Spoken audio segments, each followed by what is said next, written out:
So, Troy, we're talking about plot holes today. Yes, we are. And I hear you have some thoughts on The Timeless Child. Last week you were talking about The Timeless Child and how you're going to defend it somehow. I don't know what that is. Well, what's a timeless child? You don't know what The Timeless Child... Well, I think we should talk about... I'll let you know about it today. Oh, really? I'll let okay. you know all the okay. details. Yeah, I'm sure that's it's the something plan. everyone loves, right? It is, yeah, universally praised. Oh, brilliant, brilliant. As is everything with Doctor Who. Great, yeah. Correct. Yeah, cool. I love this fandom. Oh, I'm excited. I can't wait to find out something that everybody loves. That's very exciting. Why don't we roll the intro and get right into it? Woohoo! Let's wipe that smile off my face. No. Roll it!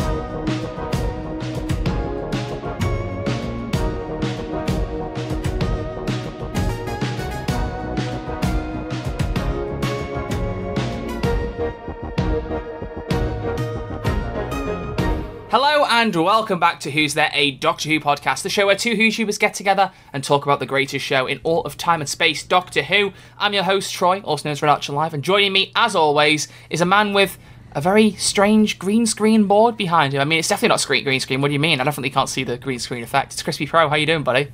I'm very good, man. I'm very good. And you know what? Today, we're solving some mysteries. Oh, wait. Behind me, I've got my whole conspiracy board. In here is the answers to everything you need to know. The Orson Pinks, the Timeless Childs, anything you need to know. We're going to discuss it today. Oh, but I'm very good, Troy. How are you? I'm a bit concerned now because you already reminded me of a plot hole I don't know how to explain in Orson Pink. Oh no. Oh, well, no. we're going to try to today. Oh, no. Yes, ladies and gentlemen, we are going to be taking some Doctor Who plot holes that you guys have submitted via a tweet from Mr. Crispy Pro. And we're going to be chatting about them, seeing what you guys are trying to argue about Doctor Who, and see if we can solve some of the problems. Okay, we're going to see if we can get you guys to just, crack a smile and stop being so miserable, man. I'm joking. All the time. There's plenty of them, though. There also are some on Anchor from Spotify, so we could oh, very good. have a little bit of a look. We can have a little bit of a look, we can have a little bit of a peek. So I just hope that we've got answers for all of them, because if some of them are like, in the script it says this, but in the episode there's this, I'm going to be like, do I remember everything from every script? The answer is yes. We have to at least attempt to solve all of them. We're going to give it a crack. And you know what? We might make our own headcanon. That's what we can do. And the best bit is there's not very much in the way of news, but there is still a ding that needs to be donged. So, Crispy, can you ding the dong? I will. I 100% will. Here we go. 3, 2, 1. So, the only real news comes from Doctor Who itself, the Twitter account, who announced the casting of Mr. Lenny Rush as Morris in Series 14. Recent BAFTA winner for Am I Being Unreasonable, I think the show is called. Always you are. Oh, sorry, I thought you were asking if you were being unreasonable. Sorry. Anyway, so I watched the BAFTAs and saw him on that, and I thought it was absolutely lovely. So it's very nice to see him get cast in Doctor Who. Haven't watched Am I Being Unreasonable, but he looks like a cracking little star, so I'm sure he'll be brilliant. I really enjoyed his speech at the BAFTAs. He's really young. I think I saw it. Yeah, really. I think he's 14. Is he 14 or 15 now? Let me see. Regardless, amazing opportunity to get on Doctor Who, so well done. Well done. I don't know what kind of character. I think they're in the finale, rumoured finale right now. They're filming the finale, potentially. It would make sense. They've been filming for a hot minute, so... Yeah. I'm thinking so. Yeah, there we go. So. Very, very good. But yeah, so that's Lenny Rush casting Doctor Who, and the only other thing, which kind of like deserves half a ding dong, full ding dong, whatever. I don't really like how I'm saying that. A full ding dong. A good old full ding dong. TV Zone has reported that Doctor Who Series 14 will end with a 2-part finale. What? Ooh. I am so shocked by this information, Crispy. I did not see this coming in the slightest. But what I did see coming was him crashing out of Riverside yet again. It's a weekly feature now, everyone. It's actually scheduled in. Riverside actually saw this podcast and said, you know what, we need to mix it up a little bit and just have a little bit of removals from Crispy every now and again, so he's not here again for the moment. But yeah, so 2-part finale. I'm glad that Crispy got to give his input on that one. It's really good. We're going to move right into our regular feature. Crispy, can we roll the theme? Yeah. Can you move me back onto the screen? I can. Thanks, mate. We're recording this as though it's live, because by the time this goes out, I'll be back, actually. But I'm going on a holiday tomorrow for a few days. Yeah. I have no time to edit, so we're doing it live, but it's not live. We'll do it live! Yeah, We'll do it live! We actually could have done it As live. we do. We moved it a bit early. We could have done it live on this lovely Tuesday afternoon, but it's fine. People don't need that much live. Mate. They don't need that many live interactions. Too much Red Archer live. Yeah, exactly. Too much of me. You'd Way be too complaining. much. You'd be complaining.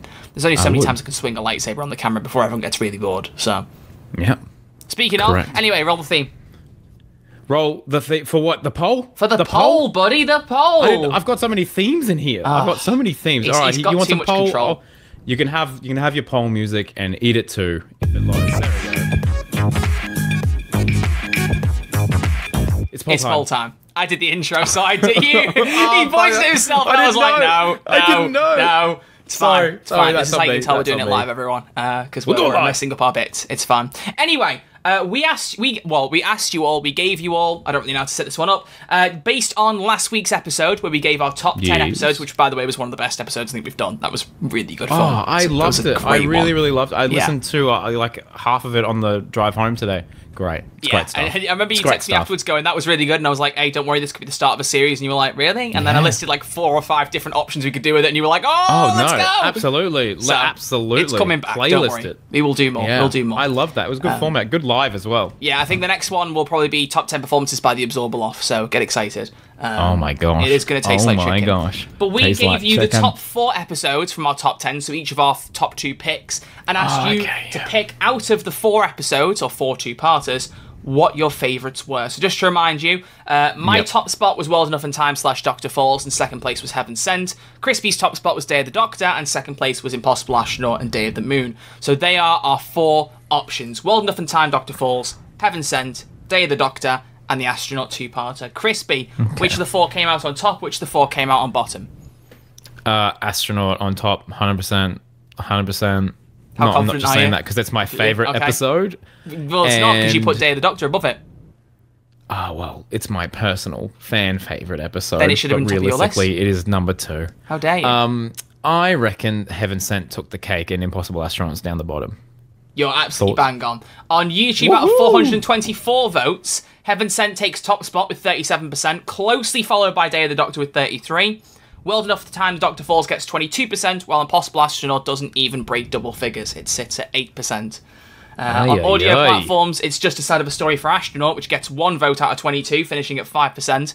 Heaven Sent is in second place with 23%, but Well Enough in Time, Doctor Falls, and Day of the Doctor both tie for the top spot at 36%. Ooh, so, very, very interesting. Bit of a different trend there. Yeah. As always, I like to remind you, there are less people in audio if it was added in, but I like seeing the different result in audio. Even if there's less votes, I still like seeing there being a different end result. Interesting. It's nice. It's good for our data collecting. Yes, I love the way Australians say data. Our data. Data. Our data. We say a lot of things strange. Oh, it's our data, darling. Oh, I'm terribly sorry. It's our data. What else? What other words do we have that are different? I'm sure there's heaps. I'm sure there's on the Barbie. Absolutely heaps. The Barbie. Yeah, you asked for that. You asked for that. Yeah, the Barbie movie. Speaking of which, just a random side question. Are you planning to watch The Flash? No. Okay, there you go. That was a good. Maybe eventually. Good talk. All right, everyone. Let's move on to Spider-Verse. If you want to talk about that. You've seen Spider-Verse now. I saw it finally. Oh my goodness. Yeah, on the weekend. Do you want to give me a very brief non-spoiler thoughts so we don't spoil it for anyone who still hasn't seen it, which would be ridiculous, but. Yeah, who hasn't seen it at this point? Gosh. You. I loved it. I had a really, really, really fun time. I think the animation somehow improved from the first one. I didn't know that was possible. Did not know that was possible, but I love the aesthetic. I love the vibe. I love the story. I mean, it was great. I had a really, really fun time with it. I agree. I think I saw your review of it, your spoiler-free review on Twitter ages ago. And I agree with one of the points you made there with the story not feeling complete, if I can say that. But yeah. Yes. Anyway. Well, everyone knows it's a part What did you think? Yeah, my point was merely that No, go on. No. I would just say they had... Initially, it was just supposed to be parts 1 and 2, wasn't it? And and then they renamed it. We'll give it different titles. But it's still, half spoiler alert, it has a cliffhanger. So I'm like, It's not a Doctor Who cliffhanger, though, unfortunately. It doesn't end with deal. But no, I said on Twitter, the same thing. Infinity War was the same thing. It was originally going to be Infinity War Parts 1 and 2, then it was renamed. But Infinity War feels like you could watch it more as a standalone and still get a complete story. Whereas you don't really have a complete story with Across the Spider-Verse. But I do want to rewatch it. Excellent comparison there. Really, really good comparison. You know what? It's almost like I just make a living out of talking absolute garbage about TV and film and games. Correct. It's crazy. Correct. It's crazy. That's you, brother. That's you. All right, Crispy. Are you ready? Oh, no, he's not ready. He's gone again. Ladies and gentlemen. Well, I'm going to build it up anyway. I haven't got a soundboard, but I have got my voice. So that's enough to build up the teasing. So, there's my drum roll because we haven't got a soundboard. Today, ladies and gentlemen, we are talking about Doctor Who plot holes. So, Crispy, Ooh. you put out a tweet. Yeah, mate. You asked for a whole bunch. I did. I put out a thing on Anchor asking Spotify listeners and got a whole bunch. So how are we going to do this? What's our form? Are we planning any particular plot holes to focus in on first? I know we kept making jokes about it, but I do want to talk about the Timeless Child a little bit, try and kind of break down particular Maybe we things should about that. save the Timeless Child bit Yeah, for a that's bit what I was later. thinking. Save it till later, exactly. So what have we got? Should we start with a couple off Anchor, or should we start with some on Twitter? Yeah. We'll start with our actual listeners first, Oh, okay. and then we can go into the Twitter folks. All right, we have 9 responses on audio platforms. Oh, so you know what I'm wow. going to get you to do, Crispy? Pick a number. Oh, I love it. 7. Number 7. Number 7 comes from Henry Pool 65, who says, I don't really clock onto plot holes like everyone else seems to, and even if I do notice something, i.e. some say Timeless Child, I'd rather let video essayists explain why they are or aren't plot holes. Oh. Okay, it's a general statement, it's not an actual plot hole. Yeah, Still appreciate the comment, I though. was Thank like, you very but I much, can Henry. respect that. Yeah, same. And that's what we're gonna do today. We're gonna that's what explain we're it here for you. No video essay, but you know what? I've done video essays before could where be I've a video written a essay. script and blown people's minds. I've done that occasionally, like payday stuff. You've I've put done a together. video essay without a script? Yeah. Like, I have an idea in my head of what to say and how to structure it, and I will just turn the mic on and start talking, and then whittle it down in editing, and then it will sound like a video It essay. doesn't surprise me. Doesn't surprise me. Like, it annoys, like, I have a YouTube friend who does payday stuff, and I told him that, and he was like, how do you do that? I can't do anything without writing a full script and reading out. I was like, mate, I just can talk waffle, and eventually Same. it makes sense. Yeah. It's a real gift of yours, Troy. The gift of the A gab. lot of waffle, but a waffle that makes sense. Yeah, That's well, you. some say maybe too much waffle, but for a podcast, I think it's just right. Give us another number, yeah. Crispy, from 1 to 9, but not number 7. 1. Number 1 comes from Not a Bot. I think it might be a bot. Sus. Says that one of the most annoying plot holes for me is that Gallifrey is supposed to be gone, but it seems to have not got the memo because it seems to be on our screens every 5 seconds. Okay, I can respect this. I can respect this comment. Because I had this thought with the whole 50th anniversary thing, how they kind of like, okay, well, it's back, but it's in its own pocket universe. Not bucket universe. It's in a universe full of buckets. All right. Pocket universe.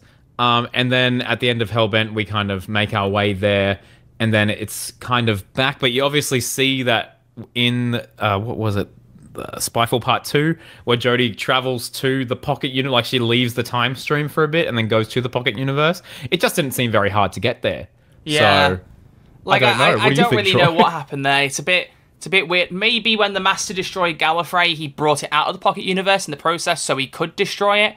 I mean, like, Maybe. I still don't like the Master destroying Gallifrey. We've gone over this before. No. Like, I totally get him destroying, like, the Time Lord Citadel or something, but killing every single Gallifreyan, that just seems like a ridiculous push. No. My headcanon is that he the Citadel. That's what he got. Well, mad yeah, at. because He we didn't just see kicked it a anywhere few else on times. Gallifrey, so fingers crossed. Gallifrey's huge, mate. It's a big planet. Huge. You saw how big it was It's compared a to lot- Earth in End of Time. It's a big old Yeah, boy. It's absolutely. a big old ball. That's a lot of acreage, a lot of property for sale. And I mean, with this economic crisis, I think, Troy, you and I, we should go and live on Gallifrey. What do you reckon? And dodge the cost of living crisis. I appreciate that. Yeah, let's do it. Let's do it. Let's do it. Do you think they'll Absolutely. do you I think they'll can't buy imagine my rent being Funko very Pops off expensive. me so I can make some money?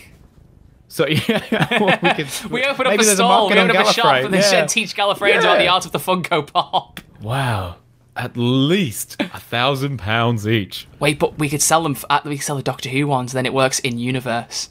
I In have this universe. action figure of the That's Doctor. meta. He was your president. There you go. Oh my gosh! Why is this He's working? also our beyond the president, bit? apparently. I like this. We're gonna pitch this. We're gonna pitch this. We're gonna pitch this. All right, we can do that. We can do Okay, that. I feel like we've relatively kind of touched on that. The answer is we can't solve that one. We should have it as can't we solve it, Okay. and like can't keep a tally of it. So that's the first one that we can't solve because yeah, it's a bit Unsolved. of a. I mean, anything that isn't It's a solved, we weird just thing. say wibbly wobbly timey wimey, and then therefore no one Yeah. can argue with us because that's what Stephen Moffat says when Good. anything doesn't make sense. Just put wibbly Good. wobbly timey wimey, and it's like a Men in Black mind eraser. It's like you don't argue with Correct. it, just go along with it, okay? Yeah, exactly. Except it's a sonic screwdriver. Have I got a working sonic on me? Is the battery still working? It is. There you go. And there you go. Mine's been wiped. Nice. Should we stick with Beautiful. Anchor or should we go to Twitter? What do you want to do? Do you want to do all the Anchor ones first, then do some Twitter ones? Let's go through the anchor ones first. Let's do it. get that. Let's get that Give out us of the another way. number then. That isn't 1 and Number isn't 2. 7. Number 2 comes from James Hannington, who says, the black hole in the Impossible Planet, the wormhole in Planet of the Dead, the black hole in World Enough and Time, these are all holes which service the plot, hence they are plot holes. Oh, but wow. Why is our comment section Wow. just full of jokes? That I mean, I've never been we get a round of more applause? impressed. Yes, absolutely we can. Well done, James. Well done. Because I was like, he was listening on these. I was like, is he going to say none of them make like scientific sense or something? I was going to go, oh no, I don't know how to touch that, but no, it's just a plot hole joke. Wow, Very I'm clever. really, really impressed with our audience. If I'm being honest, Yeah, I'm yeah. really, Do you know really what? impressed. I honestly, I appreciate it greatly. You know what else I thank appreciate, you. Crispy? What? The 6 Another of the people number? with comments. So pick another number. 6. Number 6. That comes from ArtyZone24. Who says, ArtyZone! The Angels Take Manhattan is a great story, but one thing that always bothered me was the explanation of why the Doctor can't just travel back to see the ponds. I just don't think it was clear enough. Crispy, do you wanna set the record straight? Do you wanna explain it for people? Why couldn't the Doctor go back? I have a short on this very topic coming out very, very soon. Oh. And I don't explain it in there, but What? I know full well this story. So the Doctor says that he can't travel to 1920s New York, I think it is, 1920s. That specific place in New York. Yeah, that specific thing around with the there Angels. because of all the temporal disruption and all the things he did with the paradoxes and the angels. It's all a bit the TARDIS can't get through, and then we have plot hole number 1. River obviously used her vortex manipulator. It's like a something through traffic. You probably know the quote. What is it? Cheap and nasty Troy? time travel. No, not cheap and nasty. She says, it's like a motorbike through traffic. That's how she describes it in The Angels Take Manhattan. I actually don't remember her saying that. That's crazy. Oh, well, there we go. So she obviously is able to travel there with that. So why doesn't the Doctor just use that? And then, with the return of Dr. Mysterio, we get the Doctor going back to New York, but in the 1990s. So he obviously can go back there. And theoretically, Amy Pond was still alive in that year. So why didn't he just want to go and visit? I have a simple answer for you, Troy. I have a very simple answer. Go on. His grief. He used it as an excuse. Yeah, that's my explanation. Yeah, because that's the problem, isn't it? Because the whole point was that he couldn't go back to New York at that specific time because they'd already created the paradox by having Rory stay there and watch his own death, and then he jumped off the building to try and break everything. That paradox was what got them out of New York in the first place and got them out of that zone with the Angels. They can't go back again because of the presence of a paradox there. It would, it would rip the universe apart. Typical Doctor Who stakes. But there is actually an argument to be made there that he could have just gone back like a year later and got them. Yeah, well, like how long did it last? Would it be as soon as New Year's Day? Don't know. New Year's Day comes around, this invisible force field is like, oh, you know what, we're done. We don't know if the Angels all disappeared, if they kept doing some of it, but on like the scale they'd already built and they couldn't fix it or something. We don't know. I don't know. But by the time that maybe the Doctor could get there, it just was a bit too late. I just think the Doctor was looking for a cop out and was like, I can't bear. Did you know what? I've had enough of gingers. To see them I can't again. turn ginger. I've had a ginger with me for years. Let's get someone different. Correct. Someone who's a brunette. It was out of spite. Yeah, a brunette that was in Emmerdale. Troy. Actually, it's so crazy. I remember seeing Jenna Coleman in Emmerdale when she was like 19 or something. And all of a sudden she's in Doctor Who. Superstar. Yeah. Now she's Queen Victoria. Well, she was Queen Victoria. She's not even Queen Victoria anymore. I don't know what she's up to, actually. We should check in. We should check in. Well, I wonder what Jenna Coleman's up to. I wonder what our audience is up to, Crispy. Why don't you give us another number? Number 4. Number 4. That comes from Jacob White, who says, not much of a plot hole, but Graham randomly seeing ghosts in Villa Diodati is odd. Yeah, weird. Yeah, that was never explained. So what was the deal with Graham seeing ghosts? You take the lead with that. I feel like I'm being interrogated here. I have an idea as to what I'm just saying, there. Crispy. All I have in my background are pops and posters. What you've got in your background I'm the one. is a board with all the red tape and stuff. I know it might not really be there. I mean, what? But it gives an impression. Also, we should say, by the way, it's 1-all. I'm going to say we explained the plot hole of the New York one just about. Yeah, so I think we're tied. The ghost thing is, I don't think you're meant to look into it too much. It is a bit it's like you said, Jacob. It's odd and it's not much of a plot hole per se. I think it just plays into the idea of the supernatural existing within Doctor Who. I mean, you've obviously previously had problems where ghosts have been an actual issue, like in Under the Lake and Before the Flood, but that was a different kind of ghost. Like people were like hijacked as they died to become like these little messenger beacons, so they weren't your typical ghosts. But you've also had Gelf. They were like kind of ghosts as well. We've had ghosts pop up again and again. So I think it's just a typical bit of supernatural behaviour. Maybe Sam and Dean should have showed up and done something about it. Yeah, fair enough. Supernatural pun there. I thought that was quite good. I've never seen Supernatural. Okay, I only seen Supernatural. We'll get all like reference Sam and Dean there. Don't worry about it. I'm going to count that as plot hole solved. Yeah, all right. I literally just think it was to be like, oh, but that ghost, ghost still exists. I'm going to keep a track. I'm going to keep a track in my spooky notes. I'm going to go on my phone, make a note, and have a note for solved and not solved. And unsolved. All right, so that's two for solved, and one for not solved. All right, good Crispy. Job, everyone. Should we just go through the ones that are missing now, so you don't start giving me the wrong numbers? I can't remember all the numbers. So I was thinking you might get there.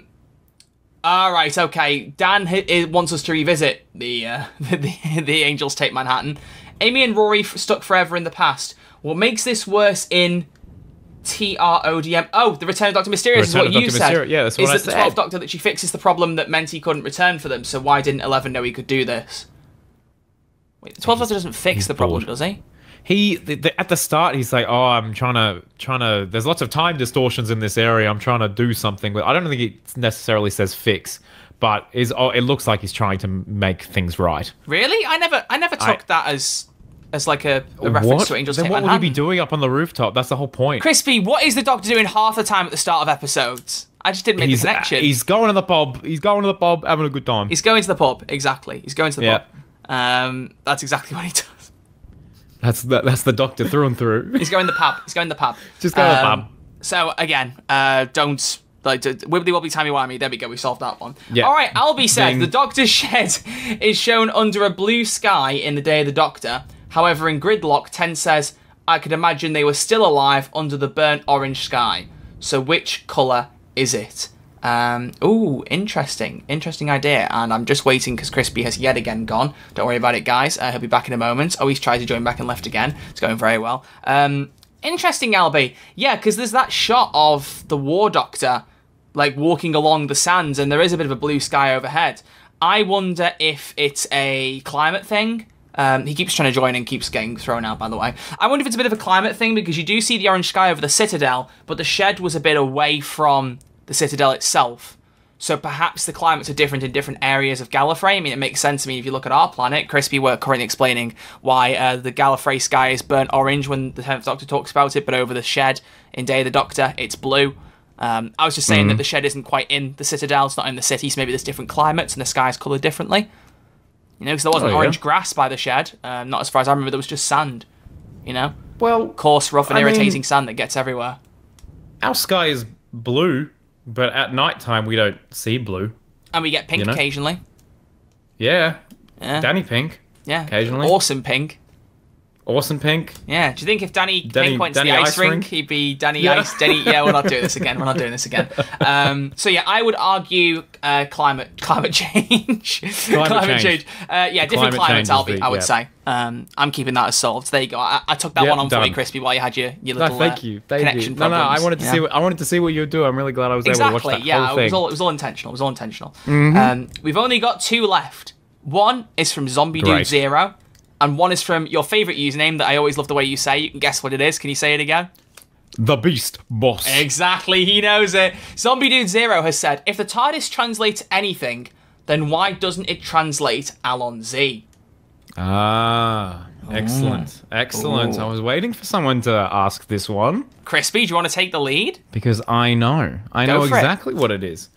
It is because of the way the TARDIS translation matrix work. Troy, I don't know if you know this, but during production of early Doctor Who, I was a consultant on the TARDIS translation matrix and all of that. So I was able to come up with these things. And when David Tennant was coming up with his catchphrase, because he's my dad, I was actually the one that gave him the idea for Allons-y, because that's how I ended all my YouTube videos.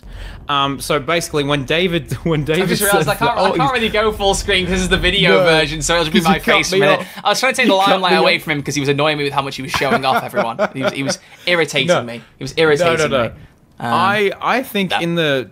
If you're in the TARDIS translation matrix, I think the TARDIS would know if you are trying to say a word from another language as it is. I think it might not understand that you're not trying to translate that word. But it would be funny if every time David Tennant said it, he's like, let's go! Or whatever it is in French. Yeah. I have an even better explanation. Okay. It translates everything around the time traveler, not what the time traveler themselves says. Oh, that's way better than my 1 minute long. I mean, obviously, spiel. you have to explain. You have to account for the fact that when the time traveler is talking to the people, that they also have to understand you as well as you understanding them. But I feel like because he originates from the TARDIS and it's TARDIS software, if he wants to say something in a different language, like it adapts the fact that he normally speaks English and translates that. And if he says something different, then they don't understand it. Like when Donna says "Veni Vidi Vici" to the Romans in Pompeii, when she's talking in English, they understand her. But as soon as she goes "Veni Vidi Vici," the guy goes, "What you on about? You're talking rubbish." What are you talking? In fact, she literally says that, because the Donna asks that very point in the Fires of Pompeii. She goes, "What happens if I say something in a different language?" And he's like, "You always have to come up with difficult questions, don't you?" So there you go. That's good. That's good. Plot hole solved. Wow. There you go. We're cracking these There you cases go. wide open, Troy. Call me Indiana Jones because I got that whip. Watch the Dial of Destiny in cinemas next week. Not sponsored. I need to watch all. I'm planning to watch all 4 of those films before the new one comes out, but I'm quickly running out of time to do so. So hopefully I do. You need to. Hopefully, yeah. I rewatched Kingdom of the Crystal Skull and it's all right. Yeah, I know people really don't like that one, so I can't wait for that to be another film that I like that no one else does. That like you The just Flash. adore. Anyway, so Crispy, say the username one more time for me. The Beast Boss Has given us a plot hole, and it is: why would the Doctor say that Clara is unattractive when Jenna... What is this? What is this? Why would the Doctor say that Clara is unattractive when the Jenna Coleman is one of the most attractive people on the planet? I think this was an error in casting and a plot hole for sure. GG. I would say, as the old meme goes, valid. beauty is in the eye of the beholder. But, you know, it wouldn't do for us all to be the same, and the 12th Doctor clearly has no taste in attractive people. I can't solve that plot hole for you. That's one I'm not going to be able to solve, unfortunately. Yeah, I mean, bro thought she was dating a shelf, so... Yeah. Gotta go, gotta be late for a shelf. Yeah, for a shelf. I love the banter between them. So I'm counting that as plot hole solved as well. There you go. So in that little battle, we are 6-1 on solved to not solved. So we are exciting. some of the best sleuths on the internet. I know, we're just amazing. We're clearly just amazing. Wow. Absolutely. The only one we didn't solve was Not a Bots. So well done out of our audio ones. Gallifrey being gone and not gone, we couldn't quite solve that. So well done. You have thwarted us, and you're the only one to successfully do so far. Crispy. Very good. It is time for you to take control of the responses because you put out a tweet and you asked people. Oh, here we go. He's got the music out again. We should just play the Pink Panther theme at this point, unless it's copyrighted, which it might be actually. Let me get the tweet up myself so I can see what people have been saying. I just realised the GIF you used says "Happy Birthday." I just realised that as well. I'm like, that's a bit weird. Yeah, you picked a GIF of David Tennant and it just randomly says "Happy Birthday." Yeah, All right. I thought it was just him on the whatever it is in the office. What have you got for us? Okay, I've got my first one here is quite funny. Okay. This one's from Andrew, and they said, "How did Mel's manage to find her parents after regenerating in New York?" An excellent question.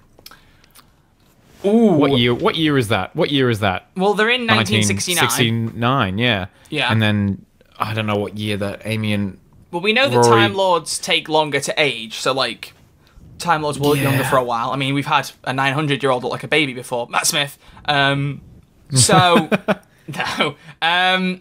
My personal belief is that River Song was created to kill the Doctor, right? Originally, that was the idea, and she was brainwashed into doing so. So I would believe that Madame Kavarian and like the chapter of the Silence that wanted the Doctor dead told Melody, you know, you haven't got hang on, wait, we've grown up with the kids. Yeah, I imagine that they could have even come and got her after regenerating and put her into the right time. It's possible they could have done that. Are they still in contact with Mel's at that point? Yes, because Mel's at that point was still brainwashed to kill the Doctor. But she escapes the orphanage? She escapes the orphanage, but then ends up being brainwashed as Mel's to kill the Doctor in Let's Kill Hitler, and it's only the events of Let's Kill Hitler that de-brainwash her. She wants to... And then she's of her own free will, and then they later find her at the end of the series and put her in the suit and force her to kill the Doctor anyway, because she's kind of John Davey does that. De-brainwashed. Yeah, there you go. So... Okay.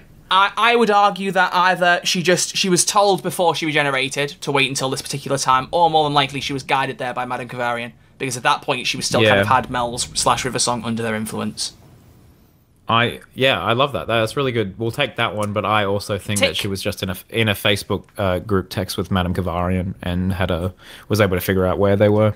So it's just you told me Silence was falling, mate. When's it going to fall? I'm just keeping an eye out. Well, don't know why she's Australian, but She is. She's Australian now. She's Australian now, folks. That's canon as well. There we go. That's canon. All right, so that was from Andrew. So well done, Andrew. Try again. Thank you, Andrew. Try again, Thank you, Buster. Andrew. God, Buster. Which one do you want? Which one do you want? Oh, you want me to pick one? Yeah. Are you looking at them? I'm having a little scroll through. Let's have a little look. I've got a good one. Oh, go on. Do you want to go for it? Okay, this one's from Beep. I'm assuming it's Beep the Meep. Beep the Meep. And they say, was the universe restored after Flux? This one came in quite a few times on the Twitter, I think. Troy, do you have any takes on this one? This is rough. This is a rough one. Yeah. This comes down to a bit of Chibnall not quite checking his scripts and making sure everything lines up. As much as I like Chris Chibnall, he does have moments where things don't make sense. Even he himself admitted that Ranskrov Kolos was a first draft, and it shows. But the problem is, it's set up by Swarm and Azure that they have the ability to destroy the universe with the Flux, rewind time, and do it all over again. And rewind time and do it all over again. And do it back and forth and back and forth. Right? Yep. The Flux is absorbed by the Daleks and the Cybermen and the Sontarans. Like, they kind of they use the rest of it up, and Passenger sucks like what's left up to get rid of the Flux. The Flux is gone. Delicious. But as far as the script goes, no line is said or no action is made to undo the damage done to the universe.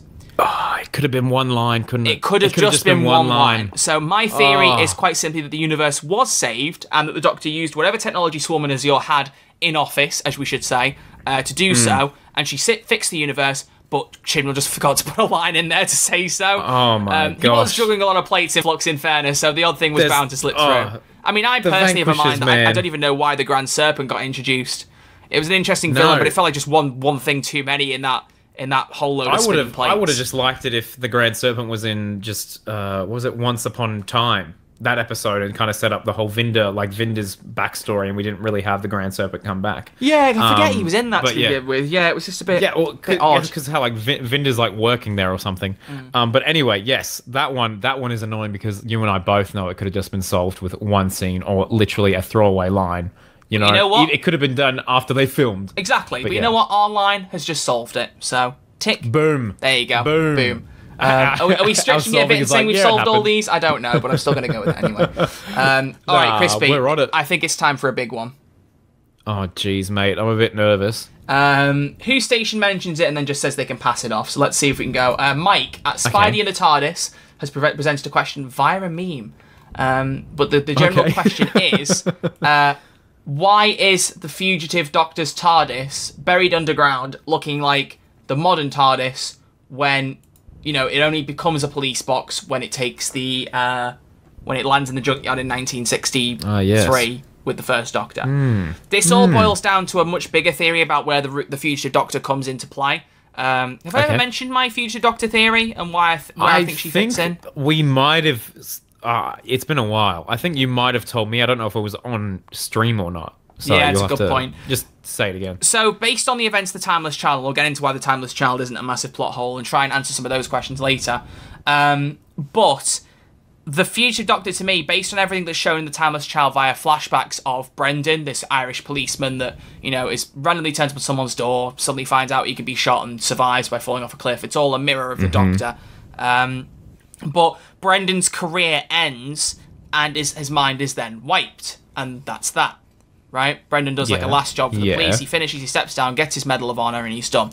So, while it's never strictly shown, we know for a fact that from Once Upon a Time, the fugitive Doctor's final mission was to secure Swarm and Azure. Like, one of the companions in that flashback was like, we said this last job and you're done. So, I personally believe the fugitive Doctor wanted out of Division anyway, and we know that. So... I think that the fugitive Doctor was the one who had her mind wiped, and Crispy's gone, so he's going to miss out on this amazing theory yet again. I also, by the way, I acknowledge that on the video version it looks very weird when he leaves, and you basically just see this endless loop of my camera, so I apologise for that, folks. He's coming back, though, don't worry. So, yeah, my theory is that the Doctor getting their mind wiped is the fugitive Doctor, because they're the one who finishes the job with Division, and once, because the fugitive Doctor runs away, right? She runs away and escapes. I'm presuming that maybe at the end she comes back and gets her mind wiped or something like that happens, because I think when the future Doctor gets her mind wiped, probably regenerates at the same time, it would make sense, becomes William Hartnell, and is just a normal Time Lord, doesn't know any different, doesn't know what they've done in previous generations.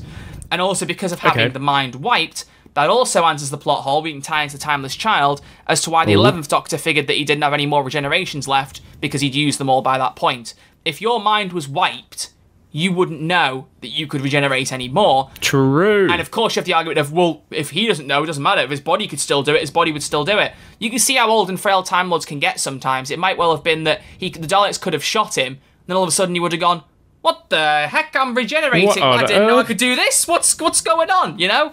Like, he was old and frail, but so was William Hartnell. Like, Lord rest his soul. He wasn't exactly the most fit, spry, young fellow when he was the Doctor, and there were other Doctors that were getting on a little bit. So, obviously they put makeup to make Matt look much older, but you get the point. So, like, my personal thing with that, and we'll answer the Timeless Child beyond that, I can't remember what other plot holes there are, but we'll see what everyone else has said, but in the question of Matt Smith specifically, I don't see it as the Time Lords gave him a new cycle of regenerations. He believed that at the time, because he didn't know any better. I view it as the Time Lords sent a bit of regeneration energy to kick it up, warm it up, and get him regenerating a bit faster before he could realise it for himself, kind of thing. They were like, right, let's help him. We know he can regenerate, but he doesn't know that. If we send a bit of energy, spiced up for him, he'll think we've given him another cycle, and all is well. Because even at that time, when he was given an extra regeneration cycle, we were like, well, that kind of settles the problem for like a good 30, 40 years. Because we don't even need to think about regeneration cycles for a while now, do we?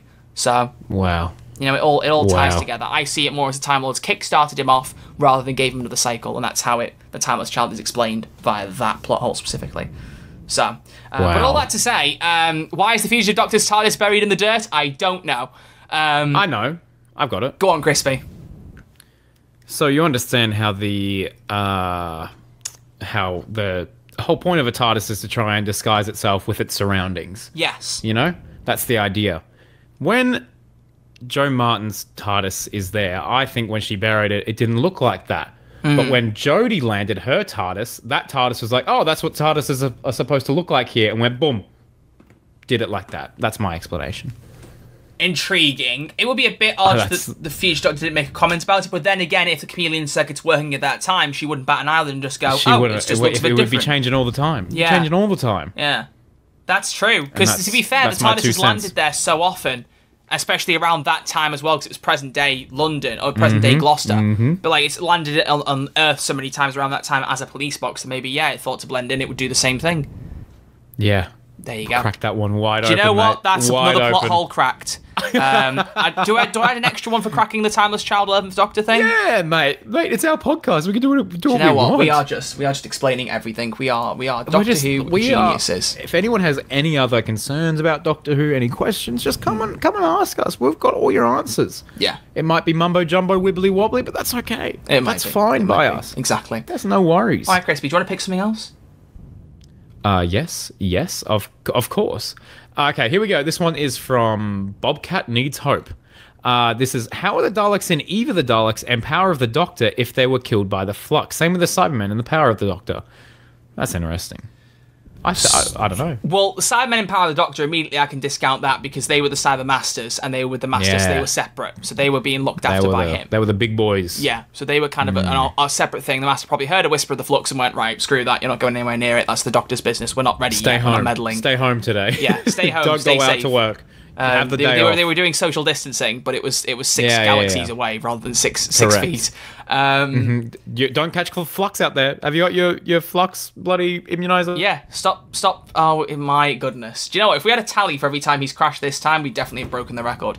As for the Daleks in Eve of the Daleks, though, that is a good question. And my simple explanation, as he comes back, for the Daleks being there the problem. in Eve of the Daleks, my simple explanation is... Yes. Dread it, run from it, Daleks arrive all the same, as Thanos once said. He didn't quite say it like that, but the thing is, Daleks will come out of every crack, every crevice, every hole. If there's a tiny little scratch in a bit of wall in your room, a Dalek's going to come through it. Like, they don't care. Yeah. They'll come through they'll find any excuse to pull through. You know, Dalek Khan was dilapidated and falling apart when he found Davros, and Davros went, all right, here's just all the cells of my body, I'll make an army. Like, they'll find whatever reason necessary.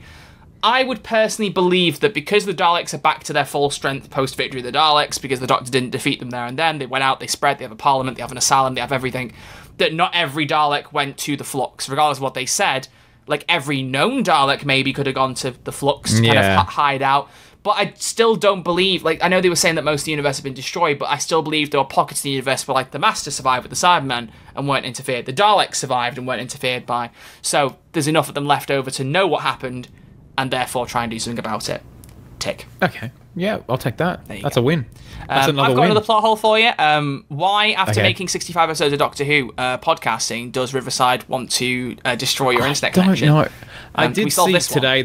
I did see today they were doing maintenance on the site. I think that might play into it, and also my internet is shocking, and at this hour I think I would have about 3 housemates playing online video games, so that would also or any of them playing Payday. Maybe, I don't know. Two of them are like big time gamers. I can ask. Oh, you should do. You should ask if any of them watch Red Archer Live, see if we've got any fans in your house. Red Archer Live? Yeah, I've done 65 episodes with him. Yeah, exactly. You guys like hearing him talk about Payday? They listen to me talk about Doctor Who with him. It's crazy. It's crazy. Crazy. Yeah, but what does it look like when you get thrown out, by the way? Just so I know. You just get thrown out of the room? It looks like this. It goes, whoa! Okay, cool. I go, whoa! Next plot hole, Crispy, pick something else. What have you got? Oh my gosh! Whoa! Next plot hole? You want me to find one? Yeah, go for it. Go for it. Come on, what have you got? This one is from Disc Grinder, and they say time travel. That's it. That's the whole thing. The plot hole is time travel?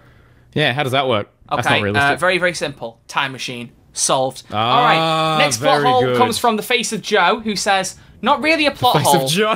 I know, yeah. And his profile picture's Kermit, it's not even Joe. Not really a plot hole. Well, we're treating it as such so we can tick off another solved. But why was the passage that the Doctor created in the Diamond Wall perfectly rectangular? Did he spend multiple loops punching the bottom corners to get it just right? He definitely could have made it much narrower as well. I love that. My explanation is that the Doctor is a bit of a perfectionist. That's so funny. A bit OCD, maybe. We know that Chris Chibnall said that he wrote the 13th Doctor as a bit like autistic. So like some autism traits for the 13th Doctor. And as we know, the Doctor's not exactly the most normal person in the world. No. I mean, when I lock a door, I pull on the handle a couple of times to make sure it's locked. Like, we've all got weird little traits like that. So, I feel like it's just a bit of perfectionism from the 12th Doctor. He's like, well, screw it, we'll be here for 4 billion years anyway, may as well make it look nice. 4 billion years of perfection, yeah, crikey. He's like, oh, well, if we're going to keep doing it, I may as well make it comfy enough for me. But that is funny. I like the idea as the Beatles once said, Crispy, if you got a job to do, you better do it well. They better do it well. I just like the idea that the Doctor has gone through this entire thing, like this, and realised what's going on, and then he sees the corner, he's like, oh, I need to chip off a bit more of that. Every time he has that fight with, like, Clara in his mind going, can't I just lose? I can't do this forever. He's like, but I will just get this corner a little bit here. Hang on, this corner, hang on. There we go, yeah. He just in the corner like a little ice pick, just like... I'm just getting this. Did you ever hear about that bird? Oh, just getting this bit off. There's a bird on a diamond mountain. Sorry, I'm just really trying to get this corner. It's a good point. That's a great one. That's really good. I like that. I like that a lot. Thank you very much. Who was that? Face of Joe. It was Face of Joe. Good job. Do you want one from me? Yeah. Do you know what? We're just gonna keep bouncing between them. We're just gonna keep bouncing between them. Yeah, okay. Love it. Keep it out. If you see a big Timeless Child one, like keep it tabbed so we can keep it for the end. Okay. This one is from the Most High Screenwriting Toblerone, and they have said, not a plot hole as such, but the River Thames is drained in the Runaway Bride, and that's never mentioned again. That's true. Do they I don't know, open up the water banks and filled it up again? 80% water, mate. Just filled it back up again. Job done. Solved. Next. Okay. Wow. I really find it funny to just just blow these plot holes out the water and just go. Blowing them out of the water. To be fair, we've had like Christmas stars come from the sky and people stand on the edges of buildings and nearly kill themselves. Like, as far as I'm concerned, there being a bit less water in the Thames or no water is probably like small fry compared to a third of the planet nearly dying. So that's fair enough. That's fair enough. They're just like, Wednesday in London. Okay. I've got some more. I've got some more here. He's got more. What have you got? This one's from Adam, and they said, how did Donna get through these episodes without remembering? The Power of Three, In the Forest of the Night, Dark Water / Death in Heaven, Revolution of the Daleks, and Crispy, Flux. you're going to have to answer that one, because guess whose doorbell just rang? Have fun. If you leave now, it's going to be the most awkward thing ever, so I cross my fingers for you, buddy. Have fun. Oh my gosh, my internet. This could be bad. This could be bad for the show if I get thrown out soon. Gosh, Troy, you better be quick. Okay, so the question was, while we're here, how did Donna get through these episodes episodes without remembering: The Power of Three, In the Forest of the Night, Dark Water, Death in Heaven, Revolution of the Daleks, and Flux. So these are all obviously big in-universe events. We had the cubes everywhere in The Power of Three. We had the entire world turn into a forest in the Forest of the and then we had Dark Water, Death in Heaven, where the graves of planet Earth came back to life. Revolution of the Daleks, when all of those 3D Daleks came along and started doing bad things at Parliament House. And then we had Flux, where the universe was literally ending. So, I don't know. I think my answer to that is Donna just had a very, very long extended nap.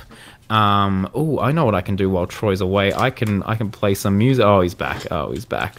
Gosh damn it. Troy, we're cracking the case. You cracked the case? How cracked is the case? Yeah, mate, the case is cracked wide open. Alright, that's another one solved. I don't even need to ask. I'm just quite happy. Alright, yeah. I mean, I was just going to go really different showrunner and move on. But, No, my one's a bit more foolproof. You'll see in the final version. I'm getting really good at my one-word wheat responses, okay? You know? Okay, well, you were... Yeah, wow. Yeah. Proper showrunner material. Yeah, exactly. How do people die when they get killed by the Daleks? Exterminate. There you go, next plot hole. Boom. That's not even a plot hole. Just making funny jokes, guys. I'm so funny. I'm so funny. Okay. Yeah, mate. Okay. You got one? You got one ready to go? What should we go for next, Crispy? What do you think? I don't know. You tell me. I think we're going to go for... Oh, he's thinking. I'll give him some thinking music. Sam Anderson. Oh, okay. Sorry. Sam Anderson has said, more of a question to everyone in the comments. Well, you know what? You put it in a reply to a plot hole thing, so we're using it, okay? You can't expect us to ignore it if it's mate, here. That was your plot hole. Sam Anderson has said, more of a question to everyone in the comments, and also to the Who's There boys. Didn't say that, but I'm adding it in for context. Yep. We see 12 in Day of the Doctor, but in the next episode, 11 has run out of his 13 regenerations, hence the Time Lord's renewal. 11 must have known 12 was in his future, so why did he think that this was the last regeneration? Simple explanation. It's part of a wider show called Doctor Who, which is managed by someone called Stephen Moffat, and when Matt Smith, who plays the 11th Doctor, said he was leaving, the 12th Doctor, who's played by Peter Capaldi, was announced, and what they wanted to do to get excitement up was tease that Doctor, so they put him in there. Correct. There you go. Well. There you go. Well done. Another one solved. Sorry, you wanted an in-universe explanation? Yeah. Who says the 11th Doctor knew that the 12th was there?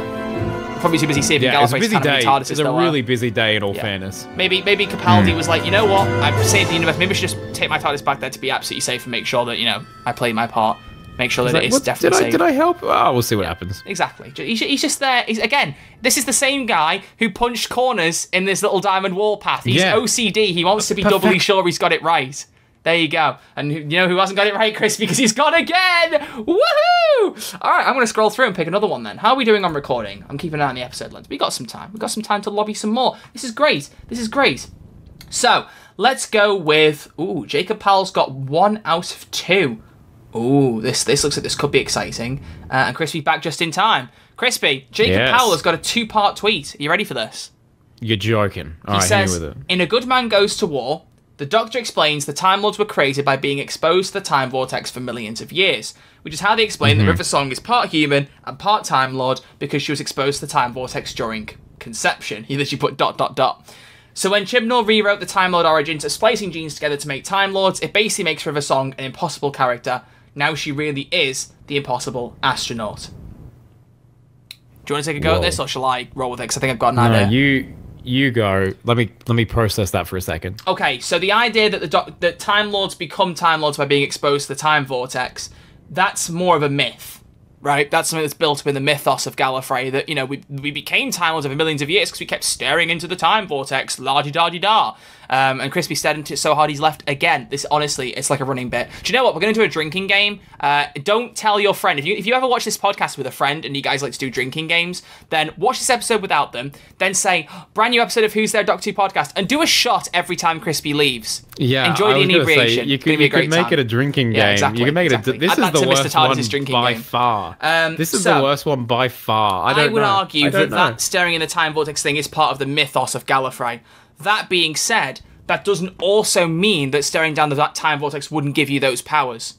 Just because that the original formation of regeneration is different to how we believe doesn't mean that that's the only way now. They could both be ways. It could be the original regeneration was from gene splicing via Tecteun and the Timeless Child, but they also found out, hey, if we stare down this time vortex, suddenly I get glowy and change my skin color and my face and my gender and whatever else, you know? Like, they go, what? We can do it. It's crazy. Like, they've discovered it that way. So there could be both options at play here, not just one of them. So, therefore, that separates that. But also, being conceived in the time vortex is not the same as staring down the time vortex anyway. They're two different things. They both involve the time vortex, but, you know, one involves staring, one involves other things. So, you know, it could be that, you know, they're separate reasons anyway. So I think that just because one is said to be the original doesn't mean that the others cannot also coexist. It's as that tweet says, they act like two legends cannot coexist. Well, there you go. There you go. And that's been my TED Talk. Thank you very much for listening. Yeah, wow. I think you're beginning to understand now how I can make video essays without even writing a script. Yeah, I don't even need to be here if I'm honest. He's got it. He's got it down pat. No, man, I want you to... Right, okay. I want you to pick the worst one. Like, the biggest plot hole, the most challenging thing you could possibly see. And I'm going to kick back. There was a guy that sent a video through, if you want to watch that. For an editing nightmare, that might be challenging. Okay, well, I mean, you could just play it, but that's all right. We don't have to have that. How long is the video, is the question. It's a whole 2 minutes and 51 seconds. I tell you what, do you want to listen to it? And then you can give us the summary of it while I answer the plot holes. Do you want to do it that way? He's left. Hopefully he's watching the video. So, I'll pick one more out. Let's go with... There's still quite a few here, to be honest. So we're going to be leaving a few out. I'm just trying to pick one that looks like it's referencing an episode we haven't seen already. Yeah, Crispy, you watch that video, and I'll pick one more out. That sound good? Oh, I've got it. I know what it is. Oh, okay, cool. Do you want to do it now, then? Okay, you kind of explain. We made a whole short about it ages ago. Oh. It's the Adelaide Brooke one, where the Dalek sees her when she's a child, and then they're like, wait, you explain it better. I can't get my head around it, but it's like that thing, and then in that video he goes on to say, well, then that actually means that this wasn't supposed to happen, and then if that didn't happen, that wasn't supposed to happen.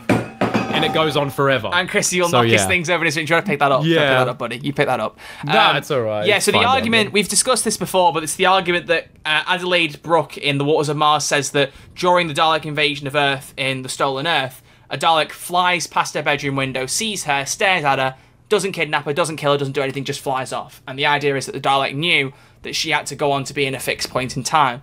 But of course, the Dalek's plot in that episode was that they were going to wipe out the entire universe, and if they do so, then Adelaide couldn't go on to be on Mars anyway, and that fixed point couldn't happen. So it's as if the Dalek kind of knew, without telling his brothers, that, you know, they weren't going to win. You know, and I would argue, I would honestly wave it away as a bit of wibbly-wobbly, timey-wimey, as a bit of a plot hole.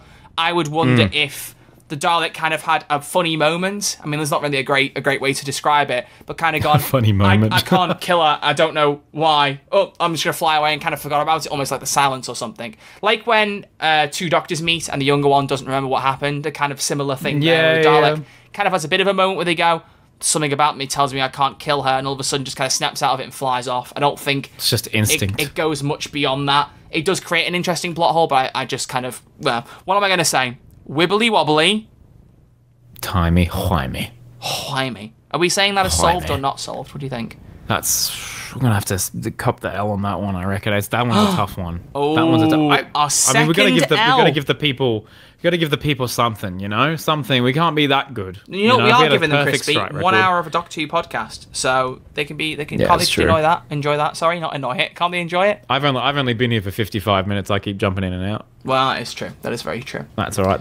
That's my plot hole. Okay. That's my plot hole. All right. Ladies and gentlemen, I think we pick 2 more plot holes. Yeah. 1 each. Okay. Crispy, have you got a big one, or have I got a big one? What are we doing? I got a big one. You got a big one? Go for it. Okay, this one. Here we go. We chatted about it earlier. Orson Pink. Let's try and tackle that, shall we? Okay. This is from the episode Listen, back in 2014. The episode revolves heavily around Clara and Danny's relationship, and then we meet one of the future pioneer time travelers, Orson Pink, who is obviously a descendant of Danny Pink, because they look exactly the same and share the same last name. Heck, they're in the same family, and they use the TARDIS the TARDIS telepathic circuits to find. Do you think that when Orson Pink goes to the toilet, he uses the Orson sink? Oh my gosh, and he goes to the Orson ice rink. He does. Very good. Very good. Very funny. Do you think his no, I favorite can't animal is an remember. Orson Ming? And what's the other one? He needs some self-reflection. It's an awesome thing. It is. There were other ones I thought And of, what's and I his couldn't favourite colour? remember them all. I think that's all of them. Well, there's one I can think of. I'm not sure if I can say it. I don't know where you go with that. Well, I think about respect what else rhymes with ink and letters, and then, we're family friendly. I don't want to go there. Oh, he's left. Oh, he didn't like that joke. He didn't like that. If you get that, then there you go. But yeah, Orson Pink. How can Orson Pink exist as a descendant of Danny Pink and Clara Oswald if Danny Pink dies when he does, and Clara and Danny never have a kid? That's the plot hole, basically. There you go, Crispy. I just kind of, jumped in and Thank you saved so you there. much. Thank you very much. Do you have an answer as to why Orson Pink exists? Because I would just say descendant of, does Danny have a brother that we don't know about, maybe? I think Moffat said that was the case. Oh yeah, Daddy's got a brother, which is fine. I mean, yeah, it seems clunky. It seems real clunky. And once again, because not there's in the that- script. But then again, they don't need to go back to that because, they're not going to randomly in the middle of Death in Heaven go, but wait, I had a kid. Wait, does she Wait say a that, second. actually? No. Wait, No. what? No, I don't think so. I don't think it's addressed at all. Yeah. But yeah, I think that's a cop out from Moffat. But there's just such an awesome scene in Listen where I can't remember the exchange between Clara and Orson, and then there's that slow dramatic zoom in on Clara when they say, I can't remember what they say. It was oh yeah, my family's full of time travelers or something, implying that Clara is part of their family. Yeah. And that Danny and Clara eventually do get together. But heck, maybe Clara got with Danny's brother. There we go. That's it solved. That's it solved. Oh, Done. she dumps one twin to date the other. Yeah. Disgraceful. That's it. Disgraceful. That's it. Well, I'm going to mark that as a not solved because I don't know if we've really Nah, come up with a we'll great have to copy L explanation. on that one. Which We'll have means to copy currently L. the scores lie at 16 plot holes solved, 13 plot holes, and 3 plot holes not solved. Wow. I think we've got a bit of a high opinion of ourselves, honestly. Yeah. There's Well, one here wait. from NVZart, or NVZ Art, because it looks like NVZ Artist. There's also one more that we haven't thought of that I want to bring in myself. So the one from the comment from NVZ is turn left implies that Sarah Jane was present for the events of Smith and Jones. That being because, she goes on the hospital with her the Sarah Jane Adventures gang and they all die. And a lot of the fiddly hand waving that keeps the Earth from getting perma-sploded before Rose shows up. It's not a huge deal, but it does great to catch more and more every time. Wait, what? It does great to catch more and more every time I think about that app.